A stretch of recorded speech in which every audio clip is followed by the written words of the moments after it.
pela sinal Santa Cruz, livra-nos Deus, Nosso Senhor, dos nossos inimigos, em nome do Pai, do Filho e do Espírito Santo. Amém. Meu Senhor e meu Deus, creio firmemente que estás aqui, que me vês, que me ouves. Adoro-te com profunda reverência. Peço perdão dos meus pecados e graça para fazer com fruto este tempo de oração. Minha Mãe Imaculada, São José, meu Pai e Senhor, anjo da minha guarda, intercedei por mim.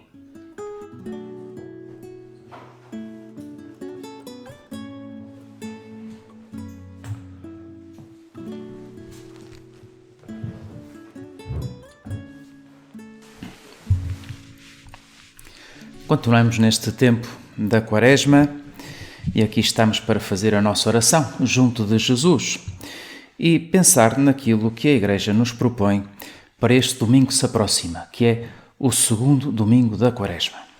De facto, ao longo destes dias da Quaresma, é especialmente importante que nós olhemos para as leituras da missa desses domingos da Quaresma. São leituras muito bem escolhidas, muito bem pensadas e, graças a elas, nós podemos ir acompanhando mesmo Jesus a caminho do Calvário e depois a caminho da sua ressurreição, a grande festa da Páscoa. E assim não nos distraímos a olhar para o lado com outras coisas, sem nos dar conta de que está quase a chegar a Páscoa. Às tantas, nestes dias, estamos mais preocupados em pensar se a Páscoa vai ser confinada ou desconfinada. Mas o que interessa mesmo é que na Páscoa a celebremos junto com Jesus. Nos demos conta e nos tínhamos preparado bem para essa festa da ressurreição. Pois, neste segundo domingo, nós temos uma grande diferença em relação ao primeiro domingo da Quaresma. Quanto mais não seja por um aspecto geográfico. É que no primeiro domingo relatava-se como Jesus tinha sido conduzido ao deserto e aí foi tentado pelo demónio. Agora, no próximo domingo, dá-se o oposto. Jesus já sai do deserto e todas as leituras se passam num monte, num terreno elevado. Um monte onde nós nos podemos encontrar Jesus, podemos vê-lo tal como ele é, como é um verdadeiro Deus. E isto nota-se não só no Evangelho, que já veremos, que é o Evangelho da Transfiguração, mas também na primeira leitura. A primeira leitura refere-se a um episódio do livro do Gênesis, que é muito conhecido, que é aquele momento em que Deus pôs à prova Abraão. Abraão, aquele homem a quem tinha escolhido, a quem tinha feito uma promessa, a quem disse Deus: olha, se tu fizeres o que eu te digo, tu vais ter uma descendência numerosíssima. E Abraão acreditou, teve fé e de facto, ele que já era velho, acabou por ter um filho único, que era Isaque. E pensava ele, realmente Deus é bom, Deus cumpre as suas promessas. Tive mesmo este filho que já tinha perdido a esperança de ter, porque já estou velho. E nesta leitura do domingo vemos uma coisa surpreendente, é que esse filho da promessa, esse filho que deveria trazer a salvação para toda a gente, Deus pediu a Abraão um dia que o oferecesse em sacrifício. E é um bocado desconcertante isto. Como é que Deus é capaz de pedir uma coisa destas? Que ofereça o seu filho em sacrifício. Que o chegasse a matar. Uma coisa impensável, não é? E Abraão, com certeza que não percebeu porque é que Deus lhe pedia isto. No entanto, enfim, a verdade é que Abraão confiava em Deus, tinha fé, tinha mesmo fé. E enfim, apesar de tudo isto lhe custar muito e lhe parecer muito estranho, lá foi com o seu filho em direção a um monte para oferecer em sacrifício. Podemos imaginar o que aconteceu, como é que falariam um com o outro naquele caminho. Abraão não disse ao seu filho Isaque, o que é que estava para acontecer, mas como lhe estaria o seu coração amargurado ao pensar nesse sacrifício que estava prestes a ocorrer.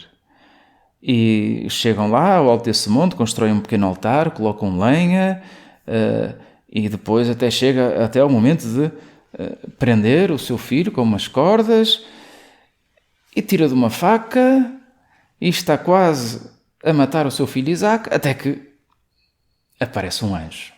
Aparece um anjo que diz ao Abraão: Abraão, está lá quieto, não é para fazer isso, isto era só uma prova, a ver se tu realmente confiavas em Deus e se obedecias a Deus.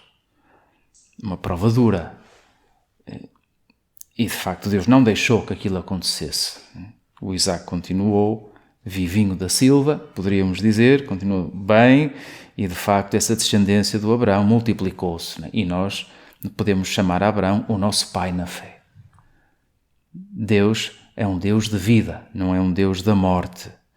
E não quer estes sacrifícios como acontece noutras culturas e enfim, noutras religiões pagãs, como às vezes se ofereciam sacrifícios humanos. Deus não quer isso.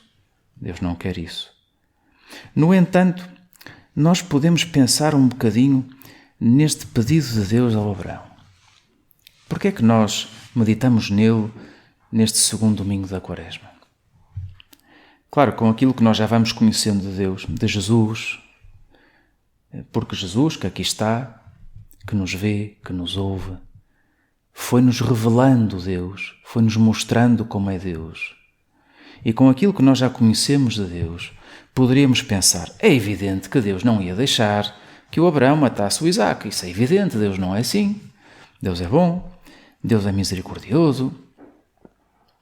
Mas vale a pena pensar que isso é verdade, que Deus não quis deixar isso. Deus nem fica contente com o nosso sofrimento, não. No entanto, Deus Pai permitiu que Jesus fosse crucificado. Permitiu que o seu próprio Filho fosse imolado, desse a sua vida na cruz por nós. Isto é uma coisa que nos faz pensar muito, faz-nos pensar, sobretudo, no amor que Deus tem por nós. Deus ama-nos até este ponto, até ao ponto de enviar o seu próprio Filho para que dê a vida por nós. Claro que nós aqui, às vezes pensamos, a gente já passou pela cabeça pensar nisto, mas dar a minha vida por mim como assim? Quer dizer, porque é que era preciso isso? Que necessidade havia que Jesus morresse por mim, morresse por cada um de nós na cruz? Bom, havia de facto essa necessidade, porque só Jesus, só o próprio Deus, e Jesus é Deus, é o Filho de Deus, só Ele é que nos poderia libertar dessa escravidão à qual nós estávamos submetidos, que é a escravidão do pecado original. Reparemos que quando o Adão e a Eva pecaram por desobediência a Deus. Disseram assim: nós não queremos seguir as tuas ordens. Nós queremos fazer aquilo que nos apetece. Queremos comer do fruto daquela árvore. Queremos saber o que é o mal. E tiveram liberdade, porque Deus respeita a nossa liberdade sempre. Somos feitos à sua imagem e semelhança. Ele quis que fôssemos livres. Mas quando isso aconteceu, quando se deu esse pecado original, nós poderíamos pensar, mas que coisa, que erro tremendo que fizeram Adão e Eva. E agora, como é que a gente volta a pôr as coisas no sítio? Como é que nós damos a volta atrás? Vamos pedir perdão a Deus, não é? Como é que se pede perdão a Deus? Não sei, olha, vamos inventar um poema, vamos ler um poema a Deus? Será que isso chega para compensar esse pecado original? Ou será que chega estar 2 horas a rezar sem parar? Ou será que... Pois nada disso chega, porque foi uma ofensa de facto grave. Uma ofensa tão grave que só o próprio Deus a podia reparar. E só Jesus nos poderia devolver essa liberdade com a qual nós fomos criados. E por isso, Deus, que não quis que Abraão matasse o seu filho Isaque, que não quis a morte de Isaque, aceitou a morte do seu próprio filho por nossa causa, para nos salvar, por nosso amor. É isto que o São Paulo diz na segunda leitura da missa do próximo domingo. Vai falando sobre isto, vai dizendo como Deus nos ofereceu o seu próprio Filho para vencer o pecado e para vencer a morte, para derrotar o mal. Isto é um sinal da grande misericórdia de Deus. E pergunta-se assim o São Paulo: se Deus está por nós, quem estará contra nós? Deus, que não poupou o seu próprio Filho, mas o entregou à morte por todos nós, como não havia de nos dar com ele todas as coisas? É como quem diz, se Deus foi capaz de nos entregar o seu próprio Filho, como é que com ele não recebemos nós tudo? Nós tudo recebemos deste ato de entrega de Jesus. Deus tem-nos dentro do seu coração. Estamos no centro dos seus pensamentos. Isso é uma coisa impressionante. Não porque mereçamos, porque somos criaturas. Nenhum de nós poderia dizer que eu mereço viver. Eu mereço o dom da vida. Ninguém. Nós recebemos o dom da vida. É um dom. Um dom que Deus nos dá. Porque nos quis, porque nos amou. E serviu-se os nossos pais para nos transmitir esse dom. Mas se Deus não quisesse, nós não tínhamos nascido. É tão simples quanto isso. E não lhe bastou isso, mas a partir do momento em que nós temos uma existência, nós estamos no centro do coração de Deus. Sim, podemos pensar, não sei quantos bilhões de pessoas é que há no mundo, mas todas elas estão no coração de Deus. Porque é Ele que está na origem dessa vida de cada um, dessa existência de cada um. E poderíamos dizer, bom, mas um coração não consegue ter dentro de si 7 bilhões de nomes, ou 8 bilhões de nomes, eu não sei quantos é que são. Não é? Um coração não consegue decorar todos os nomes. Sim, mas é um coração de Deus. Um coração infinito. Um coração que não tem limites. Um coração que é capaz de conhecer infinitamente e, sobretudo, que é capaz de amar infinitamente. Por isso, ao pensar nisto, nós dizemos, obrigado, meu Deus.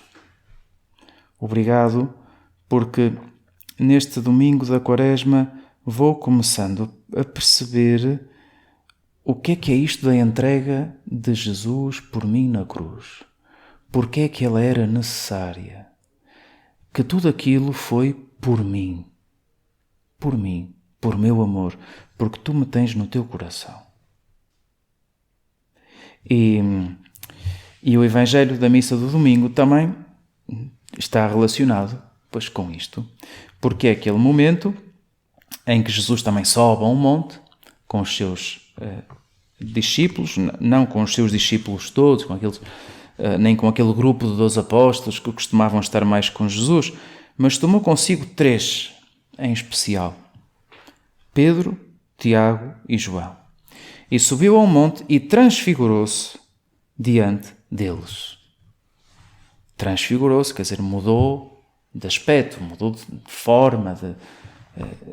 A transfiguração do Senhor é uma coisa que nós temos dificuldade em imaginar. Nem hoje em dia, com todas as potencialidades que tem, por exemplo, o cinema, que é capaz de fazer, de criar super-heróis e fazer coisas. Pois, nem hoje em dia, com as técnicas de cinema mais evoluídas, nós poderíamos ter uma ideia do que é que significa a transfiguração do Senhor. Os apóstolos olharam para Jesus e viram-no exteriormente mudado com um aspecto extraordinário. Diz este relato do São Marcos, que é o que vamos ler no próximo domingo, as suas vestes tornaram-se resplandecentes, de tal brancura que nenhum lavadeiro sobre a terra as poderia assim branquear. Começa ali, as suas vestes resplandecentes, a brilhar, as vestes de Jesus, todo o rosto de Jesus mudado, mostrando que era algo mais do que um ser humano só, de que também era verdadeiro Deus. E Jesus quis levar os apóstolos a esse monte e quis transfigurar-se diante deles para os preparar para aquilo que ia acontecer a seguir. A transfiguração é uma antevisão da própria ressurreição do Senhor. Não é? Jesus depois também, quando ressuscita, também ganha um novo aspecto exterior, que às vezes até as pessoas nem o reconhecem. E ao mesmo tempo na transfiguração, Jesus está a prepará-los para aquilo que vai ser a paixão, o sofrimento, a entrega na cruz. Está a dizer, vamos passar por isso, mas depois chegará um momento em que a minha divindade se vai revelar, assim, de uma forma visível a toda a gente. É um momento de luz, a transfiguração, que nos ajuda a olhar para a morte de Jesus na cruz com mais fé, que nos ajuda a olhar para a cruz e ao ver aquele homem que ali está pregado na cruz, pensarmos, não é um homem qualquer. Este é verdadeiramente o Filho de Deus. Como diziam aquelas testemunhas de Jesus, aqueles que não acreditavam, mas que depois de verem que aquilo, como tudo aconteceu e como até aconteceu um terremoto nesse momento em que Jesus morria na cruz, dizem, na verdade, este era mesmo o Filho de Deus. Nós fizemos asneira, este era mesmo o Filho de Deus. Pois agora na transfiguração, os apóstolos Pedro, Tiago e João, se tivessem alguma dúvida, tinham deixado de a ter. Só o Messias, que é o Filho de Deus, só a ele lhe poderia acontecer isto que aconteceu. E por isso Jesus quis levar os apóstolos consigo para esse Monte Tabor.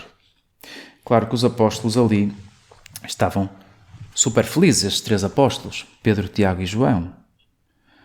Não aconteceu só isso, não estavam só eles e Jesus, ainda por cima apareceram Moisés e Elias, conversando com Jesus. Não sei muito bem como é que aconteceu, se estariam ali sentados à volta de Jesus, estariam de pé, se estariam elevados, não sei, não faço ideia, não estava lá, né? Não estava lá, mas de facto para eles deve ter sido impressionante, eles reconheceram logo Moisés e reconheceram Elias. Provavelmente não tinham escrito aqui à frente o nome para eles reconhecerem, mas perceberam que era Moisés e Elias.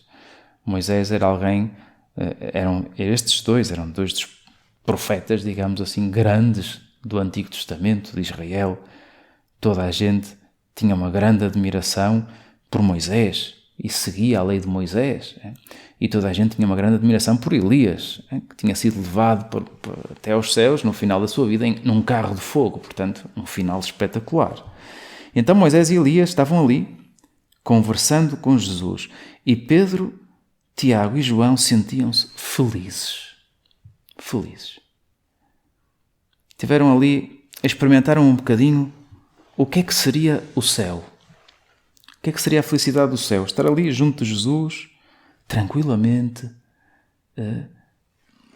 sentindo-se cheio, preenchido, sem estar a pensar, ei, que seca, está aqui o Moisés, nunca mais se cala. Nada disso. Sentiam-se preenchidos por dentro, a ouvir aquela conversa dos 3, de Moisés, de Elias, de Jesus, falando sobre aquilo que aconteceria, sobre o próprio Jesus, sobre a missão de Jesus, sobre a sua entrega na cruz. E eles ali a ouvir aquilo.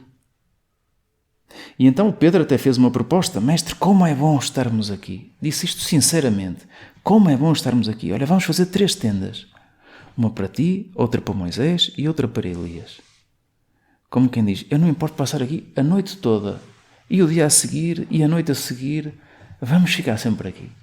Nós não precisamos de tendas, mas vamos arranjar umas para vocês ficarem confortáveis, para não terem frio e tal. Ficam aí, depois voltam a conversar quando quiserem, porque o que a gente quer é estar aqui. É de facto uma antevisão, não é?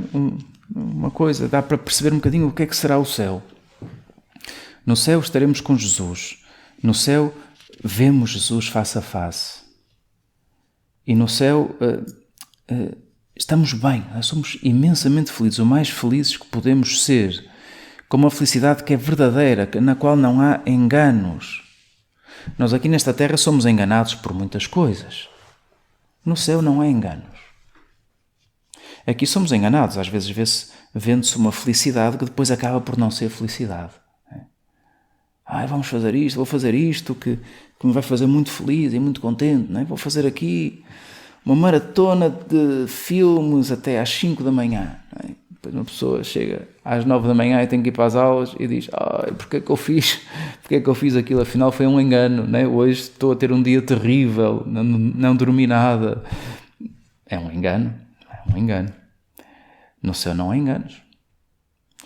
Ou como aquilo se conta de uma pessoa que tinha comprado na rua, mas as pessoas que vendem na rua produtos que não são propriamente legais, hein? E estava a vender um iPhone, assim, todo novinho em folha, e tal, por metade do preço, uma coisa irresistível. E lá chega uma pessoa e começa a olhar para o iPhone, a pensar, às tantas eu podia comprar este iPhone, não é? E, então deixa-me cá ver o iPhone. E aquilo funciona, tudo perfeitamente, tudo impecável. É um iPhone novinho, não há dúvidas nenhumas. Aquilo vai ser uma compra impecável. Muito bem, eu compro isto, ainda consegue baixar um bocadinho o preço. Está convencido que faz muito bom negócio, lá põe o iPhone num saco e depois quando chega a casa vai tirar o iPhone da caixinha e o que tem é um sabonete em forma de iPhone, não é?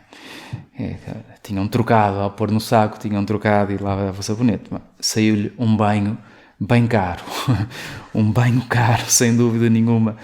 Mas somos enganados, né? Aqui nesta terra, muitas vezes somos enganados. No céu não há enganos.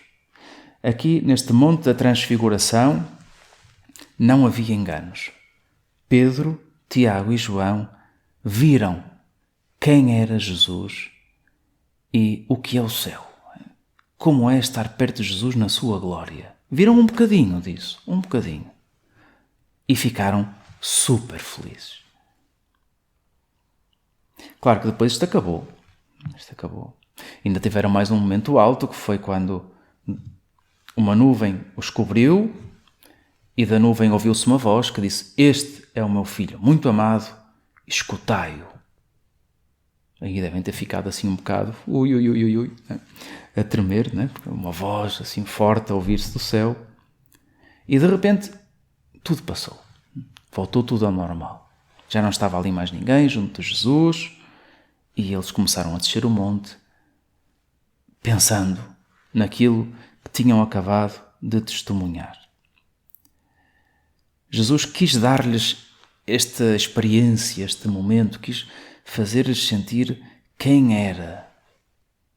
E na nossa vida também há assim momentos onde Jesus parece que se faz mais próximo de nós. É um parece, porque Ele na verdade está sempre perto de nós, quer estar sempre perto de nós. Mas às vezes há momentos em que Jesus nos dá um gostinho, poderíamos assim dizer. Um gostinho. Diz assim: olha, estás aí a fazer um bocadinho de oração, foste generoso. Olha, então eu vou-te dar até uns afetos, uns bons sentimentos, vais-te sentir bem. Eu vou-te dar isto, vou-te fazer ver isto e aquilo. E nós vemos aquelas coisas e ficamos contentes. Ah, meu Deus, que bom que tu és. São momentos onde vemos um bocadinho como é que é Jesus mesmo. Que vale a pena seguir Jesus. Mas depois também acontece que há momentos onde isto acaba e volta tudo ao normal, digamos assim. E Jesus, depois de descer com eles do Monte da Transfiguração, foi morrer numa cruz. E são momentos mais difíceis da vida. E o que é importante é que estejamos com Jesus, não só naqueles momentos em que nos sentimos muito bem. Ai, agora sinto-me ótimo.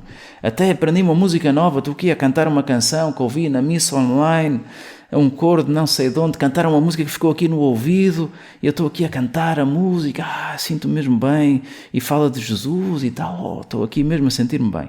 Depois há um momento em que a música cansa. E passou isso, e já não achamos piada nenhuma àquilo, porque o gosto pode mudar. Mas o que não muda é que Jesus quer estar connosco ao nosso lado, mesmo que não sintamos nada de especial. E o que é importante é que nós estejamos ao seu lado também nesses momentos, é que o procuremos também nesses momentos. Os amigos estão para os momentos bons e para os momentos maus. Nosso Senhor Jesus está para nós disponível em todos os momentos. Nós, parece que às vezes não. Dizemos: Jesus, só quero estar contigo quando me apetece, quando me sinto bem, quando as coisas me correram bem no dia, porque senão, se estiver chateado, se estiver aborrecido, se estiver não sei o quê, já não quero. E isso não é amizade. Nós podemos dizer: Jesus, ajuda-me a acompanhar-te sempre, como Pedro, como Tiago, como João, mas a acompanhar-te não só nesses momentos bons, mas depois também a estar ao teu lado quando as coisas custarem mais, quando houver cruz. Porque só assim é que nesses momentos eu depois sou capaz também de estar bem, de não me vir abaixo. Lembrava-me daquilo que dizia um testemunho de um mártir no Vietnã, um mártir chamado Tin Bao Le, é um nome assim curioso, não é? Tinha assim, é Paulo, podemos dizer Paulo Tin Bao Le, Paulo é o nome cristão, e este mártir é um sacerdote que escreveu uma carta, quando estava preso, escreveu uma carta aos seminaristas, ele estava à frente de um seminário, e escreveu uma carta que depois chegou aos seminaristas e contava-lhe a sua experiência. Dizia assim: esta prisão é um verdadeiro inferno. Começamos bem, não é? Esta prisão é um verdadeiro inferno. Há suplícios de todo o tipo, algemas, correntes de ferro, ataduras, aos quais se acrescenta o ódio, as calúnias, as vinganças, etc, etc, etc. Vai descrevendo aqui uma série de coisas. Mas Deus está sempre comigo e livra-me destas tribulações e converte-as em coisas doces, porque é eterna a sua misericórdia. No meio destes tormentos que aterrorizariam a quem quer que fosse, pela graça de Deus, estou cheio de gozo e alegria, porque não estou só, mas Cristo está comigo. Ele, o nosso Mestre, aguenta todo o peso da cruz, deixando-me a mim somente a parte mais pequenina e insignificante. Cristo está comigo, dizia ele, e é Ele que leva todo o peso da cruz. Eu só tenho que levar uma parte muito pequenina. Realmente, se nós, na nossa vida, temos este desejo de crescer na amizade com Jesus, vai chegar um momento em que diremos isto também. Não quer dizer que tenhamos de ser mártires neste sentido, e de ir para uma prisão, e tal. A partir disso não acontecerá. Mas chegará um momento em que diremos: estou a passar por um mau momento, sim, mas eu rezo, eu falo com Jesus, eu peço-lhe ajuda, eu confio nele, e é Ele que está a levar a maior parte desta dificuldade que eu estou a ter. Posso contar com Ele, posso me apoiar nele, e Ele dá-me força. Pois vamos pedir a Nossa Senhora e vamos pedir a São José que nos ajudem a seguir Jesus, como estes 3 apóstolos o seguiram para o Monte Tabor, a prestar-lhe atenção, a pensar naquilo que Ele nos quer dizer. Porque não é só seguir Jesus e dizer-lhe coisas, é preciso ir percebendo o que é que Ele nos diz. E Nossa Senhora e São José são 2 pessoas que souberam fazer isto muito bem na sua vida. O Papa Francisco, numa ocasião, dizia que há 3 palavras que resumem a vida de Nossa Senhora. É assim: sabia escutar, portanto, escuta, decisão e ação. Ela ouvia, tomava decisões e punha em prática. Ouvia, tudo começa por aqui. E às vezes nós temos de perceber mais: meu Deus, o que é que tu queres de mim? O que é que tu me pedes? São José é a mesma coisa. São José, o Papa, nesta carta que escreveu recentemente sobre São José, falava do silêncio de José. Um silêncio que permite ouvir. Um silêncio que não inclui lamentações, dizia o Papa, mas gestos concretos de confiança.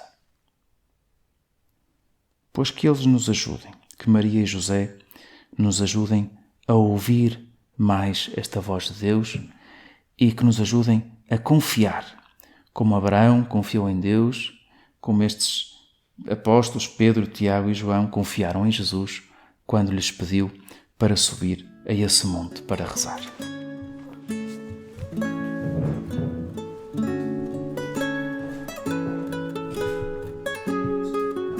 Dou-te graças, meu Deus, pelos bons propósitos, afetos e inspirações que me comunicaste nesta meditação. Peço-te ajuda para os pôr em prática. Minha Mãe Imaculada, São José, meu Pai Senhor, anjo da minha guarda, intercedei.